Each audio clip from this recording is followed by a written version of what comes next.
design booth here at Podcast Movement that I've been calling it post-podcast movement for months. And only today did I learn it was wrong that I was saying that.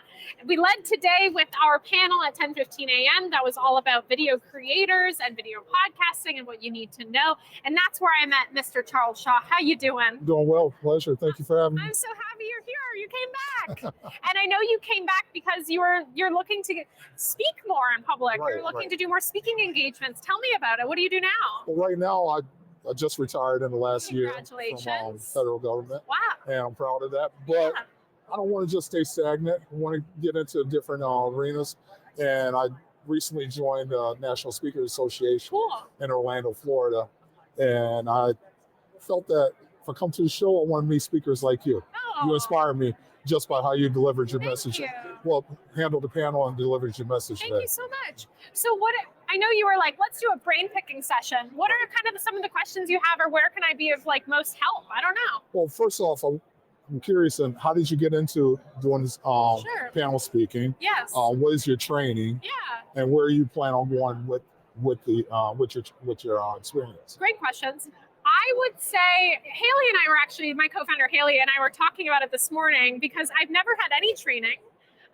All I do is I love talking to people. Okay. And I love educating. And I think I think you need to be passionate about what you're talking about, first of all, because you can like learn whatever you want by like reading all the books and doing it. And like, maybe it's working for the federal government. You love it, you know. Right. But if it's not a job you love, you're not going to enjoy talking about it. It's not going to be infectious. It's not going to be something that people are going to want to gravitate towards you about. That's true. Yeah. And so for me, you know, I just came off of doing a talk with one of my favorite directors, Catherine Hardwick, who did Lords of Dogtown and 13, and that was at the American Cinematheque. And now that was 2 days ago, and now we're here, you know, talking about video podcasting. And I think for me, it really is just like stay as passionate as you can. Like, only speak about the stuff you're really passionate about, because otherwise people are going to know immediately that you're not. Oh, yes. And as for like training, I think because I've been doing podcasting for so long, I love educating. I end up doing a lot of guest lectures. So I was at Cornell doing a speech there for 2 days, doing like classes and then like speech stuff with them. And then I've been doing multiple like universities, and I come to a lot of like trade shows and end up being put on panels. I think I'm just like transparent. I'm pretty vulnerable with people. Right. And I think that's also important because we can connect to our audience. Like you and I connected because I was just kind of like, yep, the audio's down, everyone listen, you know, or like it's really pulling back the curtain on the knowledge that a lot of people are gatekeeping around a subject. Like people are like, oh, my workflow, it's this and this. And it's like, okay, but is that accessible to every person in the audience? Like, what are the actual tools? What does DAWs mean? You know, like, because we're at a podcast convention. Right. But I really think it's like the education and experience that you have combined with the passion to speak, as well as wanting to meet people, right? Yes. I think that's kind of like you have to be open to that. You have to be, because it can't be one of those things where you show up and you're like, yeah, well, no one talked to me after, I don't have any time. You like need to be prepared to like take Q&As. Yep. And then after you're done, walk off the stage and be prepared for an hour of conversation with different people, which are going to come to you about anything. I think I got in touch with you on the second step. Yes. I didn't even let you get off this. I love it. And that's what I love, because it means like, hopefully what you've said, even if someone's able to, the way I work, I love being able to give someone in a 30-minute talk, at least one piece of information that they can learn more about. So whether that's Frame.io, I mentioned a software during, or whether that's collaboration and finding your voice, or like, do I want to co-host, or am I going to be a single host on my own? Right. Like, what is one piece that they can find resources or research around and further their education around the subject, right? Like, you can, it's like you're saying, it's the fire faucet, the hose coming at you, and you're like, what do I stick with? What do I take? It's hard. Well, what I've learned here is that there's so much information coming at you. This is just day one. Yes. I've tried to take good notes. I mean, not so good notes, but I came in, and I think the way that you should handle a convention like this, come in with the understanding that you're not going to be able to get all the information that you want, but streamline it to the information that you can take back with you and remember. I agree 100%. And your other question was like, how did I find speaking engagements and stuff? So mine have all been two things. One, I got to know, like, I just organically... Networking? Yes. There you go. I love networking, but I love making real relationships with people. Yes. So like Black Magic, like John at Black Magic, we've known each other 2 years and they know what I'm doing. I keep people up to date on what I'm up to, because then if they're like, oh, we're going to a podcast, you guys have a few podcasts. Do you want to come to that? You know? You said that you're going to share this with me. Yeah. Could you tell my audience what Black Magic is all about? Sure, yeah. So I am the co-founder of Cinematography for Actors that was contracted by Black Magic Design to come here today. Black Magic Design pretty much workflow solutions. So they manufacture cameras that we're shooting on right now. Right. We have 3 cameras set up. Then we also have a switcher here, which allows you to have audio intake and video intake. And then you can obviously switch between the cameras without having to manually operate them. And in addition, they make like stream decks, so storage for your streams that are coming in, as well as Resolve. So like DaVinci Resolve is a free color software for editing that you can download right now. It's entirely free. When you upgrade, obviously that's when, you know, you're going to get like your VFX stuff. But for the majority of us, you're only ever going to need the free version, and it's amazing. Okay. So it's workflow solutions, everything from the shooting to the post of workflow. And like, they're a great company and they sponsor us. They work with our podcast studio. We have a few of their cameras, the 2 that are shooting today. But yeah, I would say like the networking, honestly, of just spending time at booths, once again, you're passionate about to learn, keeping people up to date all the time. And then also the way I find speaking engagements is I literally ask people, I go, I'd like to speak at this. How can I do that? Like, in nicer words, but I'd like to be on a panel. Do you have spots for a panel? Right. And the majority of people who are organizing festivals and conventions they need to fill that gap or fill that void with speakers. So if you can bring something that you're like, I'm really good at talking about this, can we do a panel on fiscal sponsorship? Right.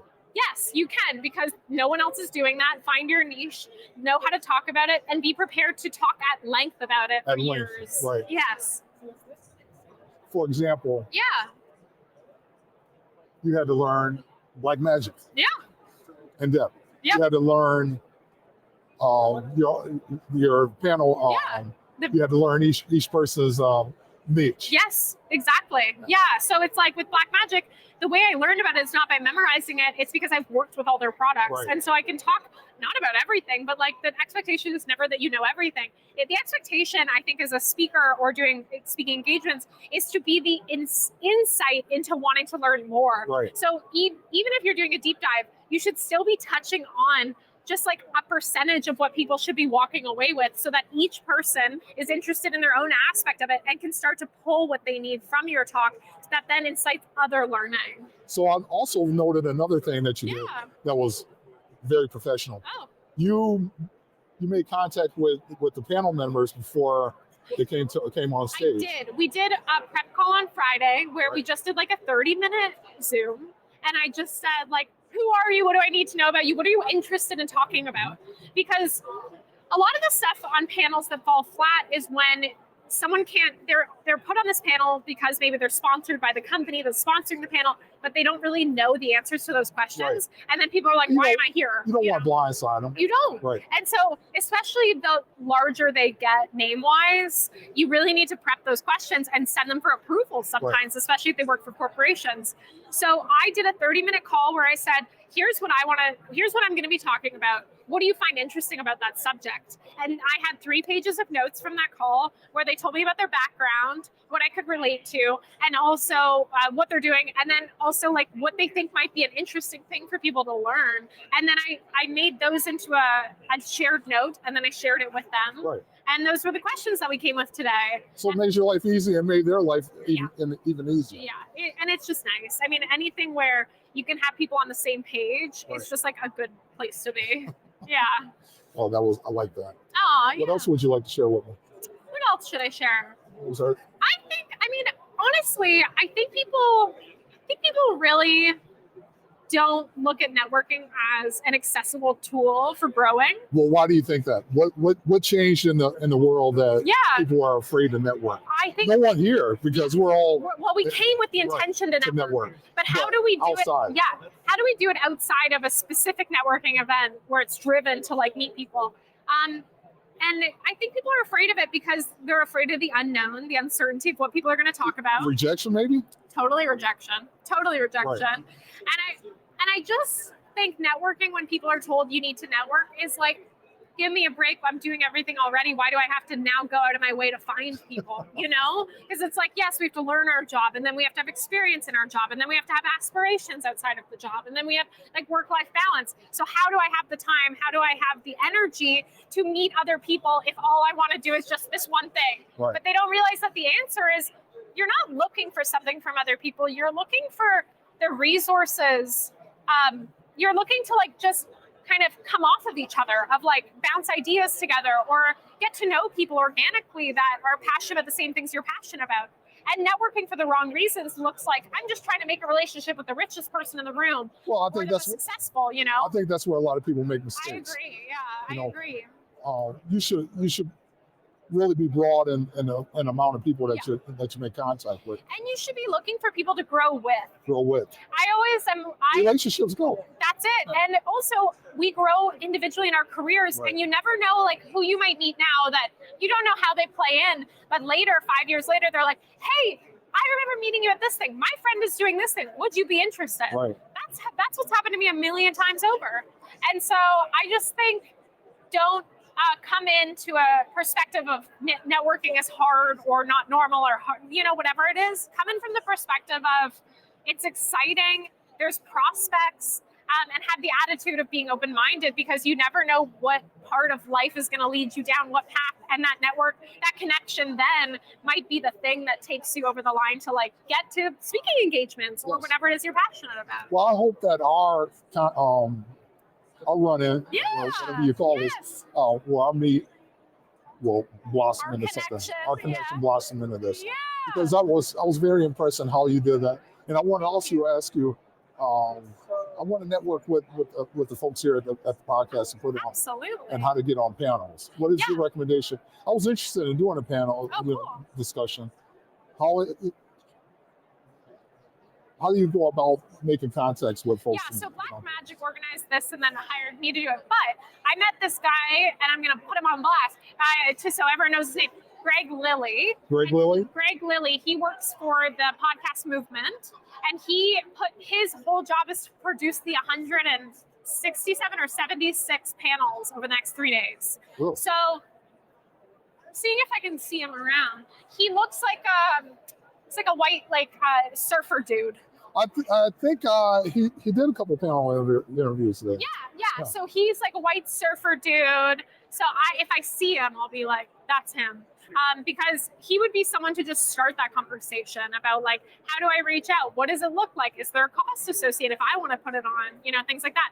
But I think what I would recommend for you, if you haven't already, and that's free, is the brain dates. NPR is putting on these brain dates around tables, and you can publish one yourself and host one during the conference. So if you have any ideas for something you want to talk about, like, you know, for 30 minutes, you go on the Podcast Movement app, you go to Brain Date by NPR, and then you can publish a topic that you want to talk about, and people will sign up and come. See, I told you, we're all taking this in like a fire hose. I agree. There's some things that I know about, and then there's some things that I miss. Exactly. You know, they have meetup groups. This is why I like coming to these podcast conventions. Yeah. There's meetup groups, there's events, there's panel discussions from experts, subject matter experts. Yeah. There's contacts like this here. Exactly. Just, you know, happening. Just the one-on-ones. Yeah. So, hey, I really appreciate you taking the time out. Thank you so much, Charlie. All right. Sorry, I said Charles at the beginning. That's fine. You should have corrected me. No, Charlie, I'm fine with that. The best name on earth. Thank you so much, and I can't wait to see you with like podcasting conventions in the future for networking and stuff. It'd be great. It's gonna be fun. Bye, everyone. We'll see you soon.